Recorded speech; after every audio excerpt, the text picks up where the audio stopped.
Alright, in this video we're going to be taking a peek at 4 GIA Triple Excellence round brilliant cuts, as you can see. And we're going to be doing a comparison of size and color and optics. Alright, now just to let you know, the first 2 diamonds that we're looking at actually are pretty darn close. They're both rounds, both in the 130s. This one being slightly heavier in the weight, not necessarily bigger. Okay.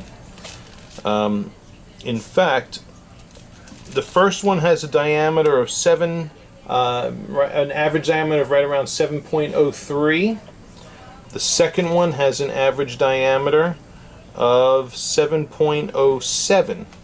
Okay, so there isn't any kind of what I would say an earth-shattering difference in size.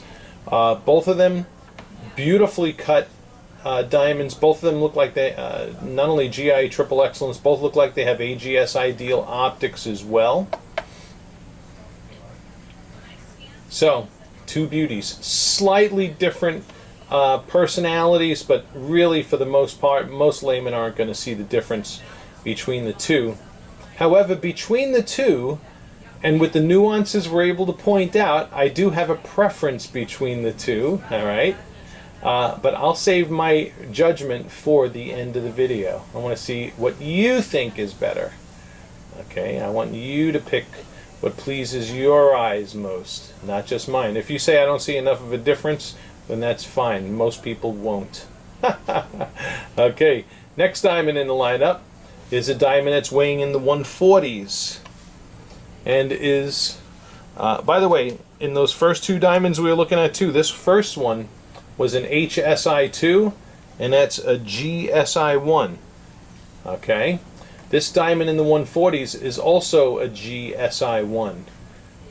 Alright, and we can also, now you can see a size difference from this diamond from these, okay? Not a big size difference, but a size difference nonetheless. And the average diameter on that diamond is 7.23 millimeters. So, it is a nice little jump up in size. Here's the 3 side by side. And all 3 of these are exhibiting superior brightness and contrast patterns. Okay? These are the good brightness and contrast patterns that we've come to expect from the best GIA Triple Excellence. Alright. And the 4th guy in this lineup, now look at this. Okay, this is another one that we acquired. It's a 160, and this one is the lowest color of the lot. It's an eye color. Okay, and it's an SI1, but just because it's an eye color, well, let me also say this. It's also with regards to the optics, this diamond is not as bright as the other diamonds in this lineup. Okay, so this may be the biggest one in the lineup and the lowest color, but its optics are not the best. And that may be because we were trying to stick within a certain price point. I'm not 100% sure because my son David called these in for this particular client. Okay, so we see more darkness under the table going around. Okay, so, and that's generally going to be due to extraneous light leakage under the table. So, but yet this is one of those diamonds still qualifies as a GIA Triple Excellent. Okay, let's go in dim spotlighting, and we're going to look at sparkle scintillation. Okay, and once again the HSI2 on the left and the GSI1 on the right. Pretty comparable fire and sparkle in the 2. Okay. Here is that 140. This is the one in the 140s now. GSI1. That has got some really nice fire and sparkle also. Does it have more?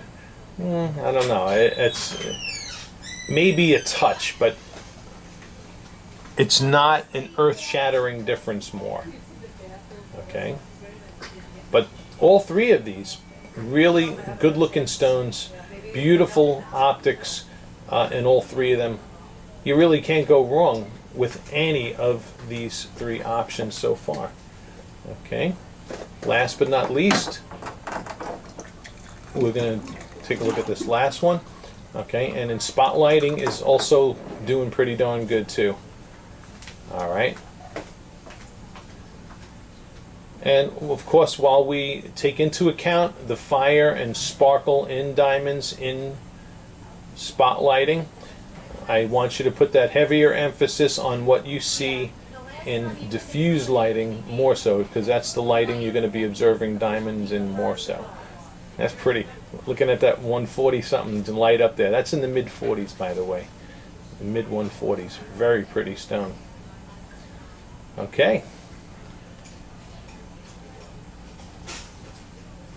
Very nice. Now let's go into stronger spotlighting. Okay. And then, spotlighting on steroids here. Now, you know, I'm just going to tell you, as I have these three up on the screen, shoot.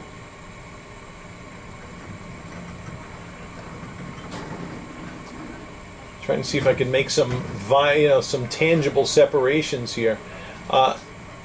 Between these two diamonds right here, of these two diamonds in the mid 130s that we're looking at, I kind of favor the, I'm just going to tell you now because I'm towards the end of the video, but I kind of do favor the one on the right a little bit more. Okay, that diamond's just lighting up like a Christmas tree. Beautiful. All right. I also liked its brightness and contrast patterning slightly over the HSI2 as well. Okay, and we could see some nice activity going on with the pinfire flash in this diamond throughout the entire stone nicely. Okay, a nice, beautiful display and distribution of fire and sparkle. And I'm going to say the same thing for this 140 something here. So these are the two GSI ones. By the way, the brilliance, the brightness, the fire, and the sparkle has nothing to do with these diamonds' color or clarity. We're talking strictly a function of cut. And both of these diamonds are really doing it awesome. Okay. Here is the last one now. Yeah, I left you that $100. Okay, also pretty. I do see stronger fire though coming out of the other two diamonds. Okay, not that this has bad fire, not by a long shot. That doesn't have bad fire, but these two are definitely grabbing me more so. All right. But here's the thing. Here is the thing, though. Before we leave these views showing optics, if there is a certain priority for you on getting over 1.5 carats, then this is the choice. Okay. So you may want to, I'm talking strictly from a cut geek perspective here. So, which makes me lean towards these two. But if I was focusing on size for the money, I might be tempted to get this one. It all depends on where your priorities lie. If it lies in size or in overall optics and cut quality. All right. Now we're going to take a closer look at the color. We're going to put these all against a flat white background, against daylight fluorescent lighting. Alrighty, and as we take a closer look at the color of these, I have them in the same order that I had them in on the screen, and you can see the color differences too. Okay, because this is the H next to the two, let me move him out of the way for a second. This is the H next to the two G's. Alright, and we can clearly see more color in the H. Alright. I'm hoping the camera picks it up for you okay. But also remember, there isn't what I would call an earth-shattering difference in color from H to G, but we are able to see it. Okay, so those are the two G's, HSI2, GSI1s, and then here, last but not least, is the I, which we can also see the color difference from the G to the I. All right, and just bear in mind when you're looking at diamond color, the color will be concentrated more so at the tips of the diamond. So here at the end, at this tip, at the top point, and at that point at the where it comes to the point over there, you see that concentration of color more so in those areas as we observe the diamond's color. All right, and just for fun, let's flip them face up.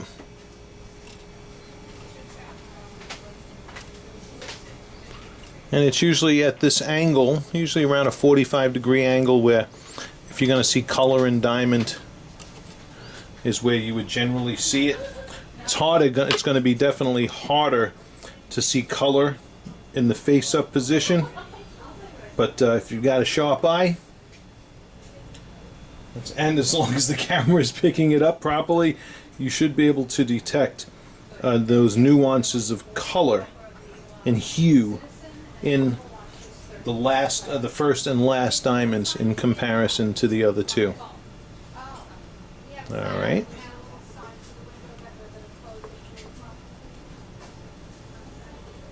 So here's a perspective on color, and we looked at optics and we looked at size. So weigh all of this into account, but let us know in email which way you want to go, which one you want to go with, and we look forward to being a further help. You guys who are watching us on YouTube, hit subscribe. The more you watch, the more you learn. Simple as that. All right, thank you for watching. Bye-bye.